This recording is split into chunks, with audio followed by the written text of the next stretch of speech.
Hi friends, నేను మీ టిఆర్కే. ఈరోజు మనం ఒక ఇంట్రెస్టింగ్ టాపిక్ గురించి మాట్లాడుకుందాము. ఎఫ్ఆర్ఎస్, ఫేస్ రికగ్నిషన్ సిస్టమ్ గురించి. దాని గురించి మాట్లాడుకోబోయే ముందు మన ఛానల్ని చూస్తున్న మిత్రులందరూ ఛానల్ని సబ్స్క్రైబ్ చేసుకోండి. వీడియో నచ్చితే షేర్ చేయండి, వీడియోని లైక్ చేయండి. అదేవిధంగా వీడియో మొత్తం కంటిన్యూగా చూడండి, స్కిప్ మాత్రం చేయకండి. ఎందుకంటే వీడియో పూర్తిగా అర్థమవుతుంది కదా, పూర్తిగా చూస్తేనే. ఓకేనా? ఇప్పుడు మిత్రులారా, మొన్న నేను ఎన్టీపీసీ టౌన్షిప్కి వెళ్ళడం జరిగింది. అక్కడ ఎన్టీపీసీ సంస్థలో పనిచేసే ఎంప్లాయీస్కు నివాస స్థావరాలను కల్పిస్తుందన్నమాట. అయితే ఇక్కడ ఆల్రెడీ 40-50 సంవత్సరాల క్రితం కట్టిన ఇండ్లు, ఆ క్వార్టర్స్ భవనాలు ఉన్నాయి.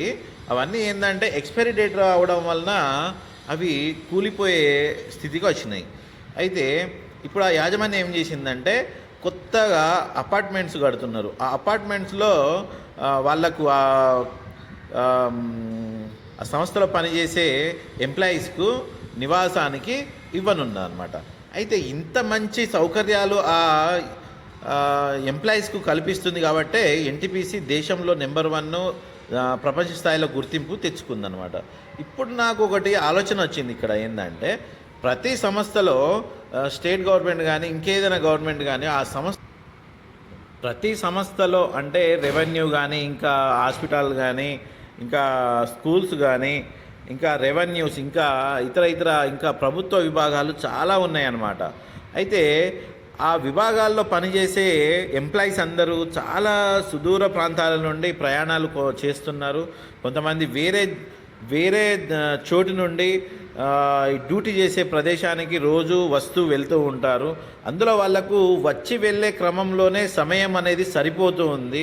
ప్రభుత్వాలు తీసుకొచ్చే పథకాలు ప్రజల మధ్యలోకి తీసుకెళ్లాలన్నా, ఇంకా అది సక్సెస్ కావాలన్నా, అవి ప్రతి ఒక్క కార్యక్రమము, ప్రభుత్వం తీసుకునే ప్రతి ఒక్క స్టెప్పు సక్సెస్ కావాలి అంటే ఈ కింది స్థాయిలో ఉన్న ఎంప్లాయీ అత్యవసరం అన్నమాట. అయితే వీళ్లకు వాళ్ళు నివాసయోగ్యమైన ప్రదేశాల్లో వాళ్లకు ఇలాంటివి కట్టడాలు, ఇలాంటివి అపార్ట్మెంట్స్ కానీ క్వార్టర్స్ కానీ కట్టి ఇస్తే వాళ్ళు సుదూర ప్రాంతాల నుంచి ప్రయాణం చేసి ఇక్కడ వచ్చి డ్యూటీ చేసే అంత అవసరం వాళ్ళకు ఉండదు. వాళ్ళు ఎక్కడైతే డ్యూటీ చేస్తారో, వాళ్ళకి ఎక్కడైతే అపాయింట్మెంట్ ఉంటుందో అక్కడనే వాళ్ళు డ్యూటీ చేస్తూ ఎంచక్కా ఆ పని పూర్తి అయ్యేలాగా చూస్తారనేసి నాకు ఇక్కడ అనిపించింది అనమాట. ఈ మధ్య కాలంలో ఎఫ్ఆర్ఎస్ అనేసి వచ్చింది, ఫేస్ రికగ్నిషన్ సిస్టమ్. అంటే ఆ అటెండెన్స్, ఆ ఫేస్ రికగ్నిషన్ సిస్టము మన మొబైల్ ఓపెన్ చేసి మన ముఖాన్ని కనురెప్పల్ని కొడితే కానీ మన అటెండెన్స్ పడదన్నమాట. ఆ అటెండెన్స్ ఇవన్నీ వేస్ట్ ఇంకా నాకు తెలిసి అయితే. ఎందుకంటే వాళ్ళు పని చేసే చోటనే ఇలాంటివి క్వార్టర్స్ కట్టి ఇస్తే ఇవన్నీ అవసరం ఉండదు కదా. ఈ ఎఫ్ఆర్ఎస్, ఈ అటెండెన్స్ కోసము ఎక్కడెక్కడి నుండో దూర ప్రాంతంలో ఉన్న ఎంప్లాయీస్ అందరూ టైంకు వచ్చే క్రమంలో బస్సుల్లో, ఆటోల్లో, ఇంకా బైక్స్ మీద వస్తూ ఉంటే ఈ మధ్యకాలంలో మనం చూసాము కదా, యాక్సిడెంట్లు జరగడాలు అలాంటివి చాలా మనము చూసాము. అయితే ఇలాంటి దూర ప్రాంతాల నుండి వచ్చే వాళ్ళకు చాలా ఇబ్బందికరంగా అయితే ఇది ఉంటుంది అనమాట. దానివలన యాక్సిడెంట్లు అవ్వడము, ఇలాంటివి చాలా అనారోగ్యమైన సమస్యలు కూడా ఎంప్లాయీస్కు చుట్టుముడుతున్నాయి.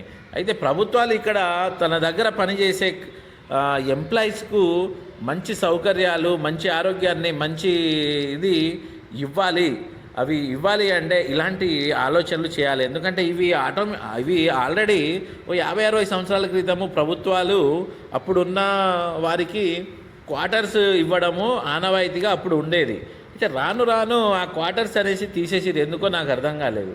నేను కొన్ని ప్రాంతాల్లో చూసిన పోలీస్ క్వార్టర్స్ కానీ, ఇంకా టీచర్స్ కాలనీస్ కానీ, ఇంకేదేదో కాలనీస్ అవి ఉన్నాయి.